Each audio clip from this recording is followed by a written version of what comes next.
Paul Hawken. Mysteer Media praat met Paul Hawken. Een bekend schrijver uit Amerika waar hij onder andere Next Economy, Growing a Business en The Ecology of Commerce schreef. Hij was ondernemer in de health food business en we praten met hem in Kopenhagen.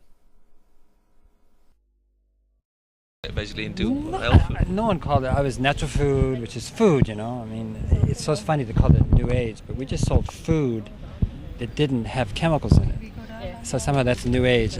To me, New Age food is food that is all chemicals. That's the New Age. It's not an age I want to be a part of. So our food is very traditional. So it was very conservative, actually. It was a very conservative business. It wasn't New Age. You just looked for a better product. We looked for an old product that nobody had improved upon. So, but I was in business for almost 28 years. Yeah. So. Spirituality and small business or medium-sized business, is there a connection? Well, I think there's a tendency right now to sort of elevate business into some, role that is greater than it can assume. It was just business. Business is the dominant institution in the world. There's no question about that. But to allow it to subsume other institutions and other priorities seems to me stupid. Business is very small in what it can and can't do, and I don't think we should project onto it qualities and capacities and abilities that it just doesn't have and never shall. It doesn't mean that individuals can't be spiritual and run a business, or it doesn't mean that a business itself can't be very socially responsible and pay attention to community and place, and it can, and I hope it does do that more. But I think we're making a mistake, to lionize business, just as perhaps we made a mistake to demonize it. I think those two extremes. But business is, if it's a good business, it caters to people's need, isn't it? No, No, not at all. What does it do? A good business, if it caters to people's needs, may be completely. If you're talking about needs in the sense of human needs, yes, I agree with you, absolutely. But but you can say, well, people need nice clothes. Do they need $100 suits, $2,000 suits? I mean, where does a need become a want? Where does it become desire? Where does it become greed? Where does a need become? I can't answer those questions, but just because a business thinks it's responding to human need doesn't mean it inherently is responsible, because it may meet those needs in a way that's just as harmful as the lack of those needs may be. Now people here, like Sergey Rinpoche, are saying, well, if you would really cater for the deeper and real needs of people, your business would be successful because you just make a better product. That's not true. I wish that was true. I think the question we have to ask is, why isn't that true? Why are people making crap products?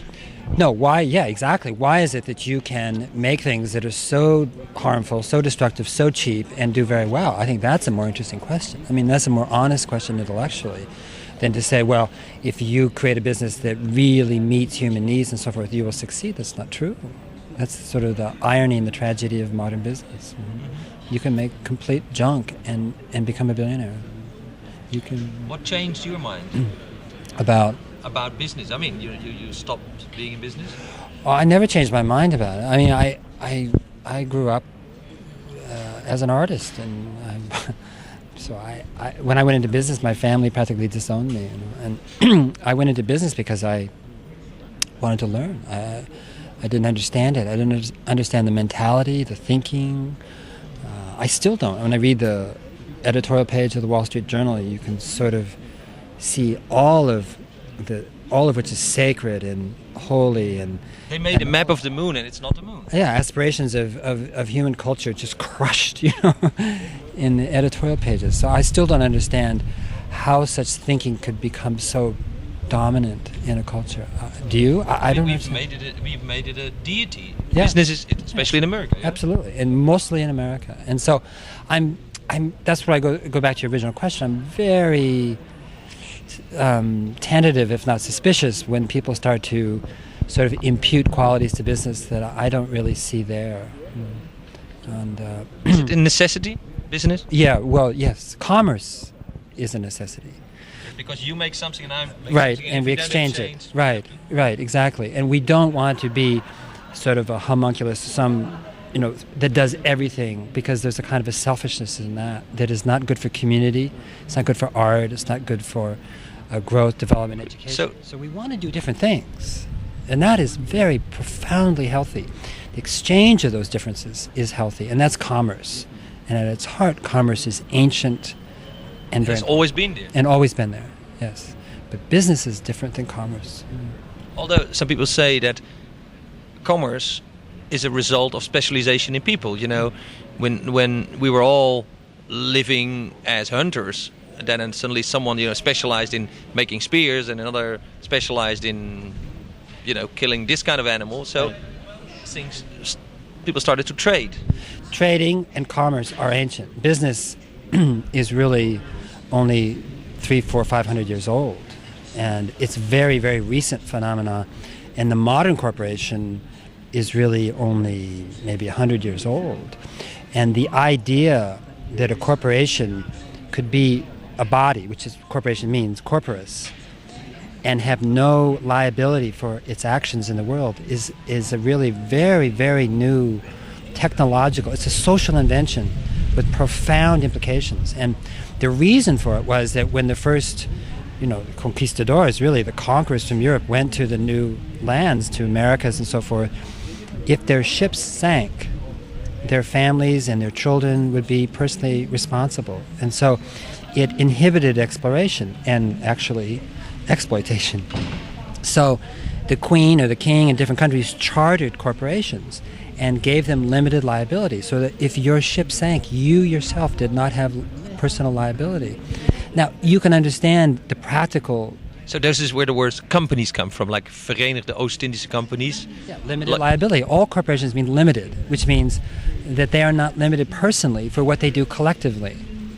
And this is the opposite of how humans have organized society from the beginning of time, which is that we've always, as communities, controlled, and I mean that in the best sense of the word, not the worst sense of the word, but modified and moderated our behavior by making us individually responsible for our own acts. Interdependence. Yes, interdependence, absolutely. It occurs to me that now, this day and age, our political parties have gone the same route. Absolutely. A politician is not individually responsible. He hides behind his party. And it's not surprising that the main flow of monies to political parties is from business. It's not from people.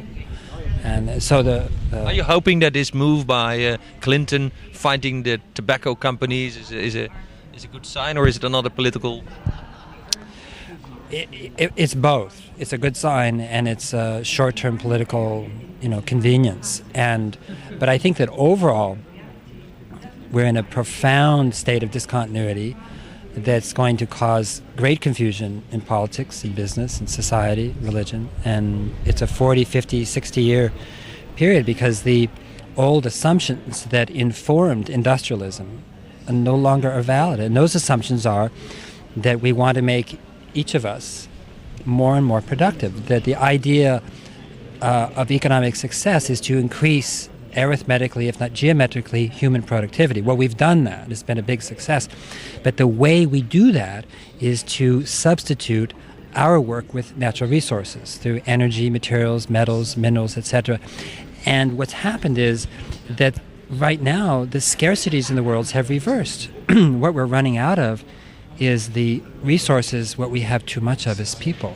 So we're taking what we have less and less of, which is resources, to make fewer and fewer people more productive. And so it's no wonder we have structural unemployment, we have downsizing, we have anxiety, we have all the kind of stresses that accompany such a system, because basically we've reached this sort of trap of productivity. It is pointless to make human beings more productive. So what to do about it? Reverse it. Reverse the relationship. I mean, what we're in this period, this discontinuity, is this long, slow, halting, awkward, but nevertheless absolutely intellectually inevitable shift from increasing the productivity of human beings to increasing the productivity of natural resources.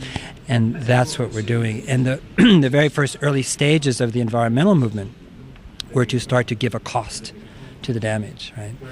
And you cannot actually do that unless you understand that, in fact, those items, those those goods from nature actually have a cost. You can win a Nobel Prize, and treat nature as a free good. In fact, the Chicago School has won 13 of them, completely defying biology and the second law of thermodynamics, ignoring them completely, pretending they didn't exist, creating a little construct, which is really an ad hoc. But when you talk about these things about second law of thermodynamics, you mean you can't make out of things out of nothing. Not only that, but when we consume, we talk about ourselves as consumers. We consume order. We don't consume stuff. The first law of thermodynamics makes sure we know that. We can't consume anything. What we consume is structure, order, quality of how things are arranged. But the source of all order on this earth comes from the sun. It comes from photosynthetic processes. All order. This microphone, the cord, the metal, the television station, your arrival here, all of that comes through the flow of solar energy, mediated through net photosynthetic production. And so whatever we do, unless it's within balance of those flows, we are becoming impoverished. When there was few people and we had huge amount of natural resources, then it didn't matter because we could pretend that spending capital was income. We can't pretend that anymore. Indians say, in simple terms, what you take from the earth, you have to put back in the earth. Absolutely. And that's the simple term saying. They understood what we say today is the thermodynamics of nonlinearity. Okay, they understood cyclical systems, and they were very eloquent about it, very clear. They were absolutely accurate, and of course, we thought they were foolish. They're absolutely right. We have to relearn their lessons. We have to learn what they have known for thousands of years. Absolutely, and we have to apply it in an industrial sense. We have to apply it molecule by molecule, item by item, product by product. And to me, rather than looking at that as sort of in a gloomy way, I think that's extraordinarily exciting. It's wonderful. This is like... It's a long process of changing the world back. Yeah, it is. And it's creative, it's an imaginative process. But the wonderful thing about it is that when you increase the productivity of natural resources, you need more and more people. You don't need less. When you increase the productivity of human beings, you need less and less people. So if we're going to address a lot of the social problems we have today, then we have to create a sense that people are needed, that they're wanted. We have basically people, I don't know about Holland, but I know about the United States. We have millions of people who know, and they're quite intelligent, that they're not needed. We have an economy that's so brilliant and genius, it tells 20-year-old men and women that they're not required. Their services are not required. It's okay if they buy Nike shoes or, Coming back to business then, is business also a way of helping the people around you to be useful and to feel needed? Yes, in its highest form, yeah. And I think it shall again. But then it becomes a tribal activity. Very much so, but right now, what does business do? It makes people feel vulnerable. Because it's too big, too corporate, too fascist? Yeah, and the change sweeps over it, and all of a sudden they don't have a job. You've been there for 20, 30 years. Boom, you're redundant. So even if that doesn't happen to you, you carry that. Everyone carries that in the Western world now. The sense that they may be disvalued overnight. Right? Is the success of people like Lee Iacocca and all those guys that are really kings and tribal leaders, and they come in a company, sometimes they're hired, they go to another company, and they bring then the success with them. Is that because of the people believe in them rather than this corporate lock? If you ask me right now, businesses are like belief systems, and they're headed by charismatic cult leaders. And the reason you can tell a business is a belief system, there's sleep deprivation, you don't get enough sleep, you have to wear a uniform, there is a borrowed language, which you have to speak a very specific language, there are certain truths which you cannot utter in a corporation, so it doesn't have the right of free speech, right, or assembly. So you have to understand corporations more as we did an ancient cult. Or the fascist party. Absolutely. Which is a belief system as well. And a belief system to me is anything that creates barriers that forbid new information from coming in. Separation between the people in and outside. Right. Yeah. How do we bring them down? Well, I think that they are coming down. I think the world the feedback from the rapaciousness and the rate at which the business world is exploiting and degrading and deteriorating the natural environment is causing feedback loops, climatically in terms of fisheries, oceans, topsoil, water, ill health, environmental refugees, conflict. The feedback loops are coming in, and business can look at Shell, look at Nigeria, look at Royal Dutch Shell. First Brent Spar, and then, Ken Saro-Wiwa in Ogoniland in Nigeria, murdered, executed, for... Yeah, but so some companies coming down, but Microsoft is coming up, and it's forcing their windows on the world, on all of it. Absolutely, and who knows, within 3 years, Internet may actually wipe out Microsoft altogether. I mean, I'm not saying that describing the winners and losers in my own value system. All I'm saying is that the feedback is coming from the world, and that the old ways, the organization man, the 50s and 60s of this businessman, wasn't a woman then, who with a gray suit and a red tie and a white shirt. Peter principle of human rights. Absolutely. It has to go. It's irrelevant now. And I think most corporations know that. I mean, there is a level of ferment and openness in corporations today that wasn't even there 2 years ago. And I have met with some of the very same corporations who have been bludgeoned, in the court of public opinion, and they won't say it to the outside, but inside, they're going through a very soulful re-examination of who they are. How in the hell did they get into these situations? And the fact is that, and I'll tell you a story about a very large corporation, again, I won't name it, who was a major polluter of the environment, of the atmosphere. And I met a woman vice president, and she turned to her colleagues, vice presidents, about this product. She said, "We buried our head in the sand for 9 years on this problem, and we couldn't go home and face our children." She said, "We will never do that again." So I think that there's a kind of a humanity, welling up in these businesses saying, we're human, we're mothers, we're fathers, we have to walk proudly in our communities. If we are doing something as a corporation that precludes us from doing that, something is seriously wrong. And I think those questions are being asked. Paul Hawken, thank you. Positive thinking, but a lot of work to do for all of us, isn't it? Yeah, my pleasure.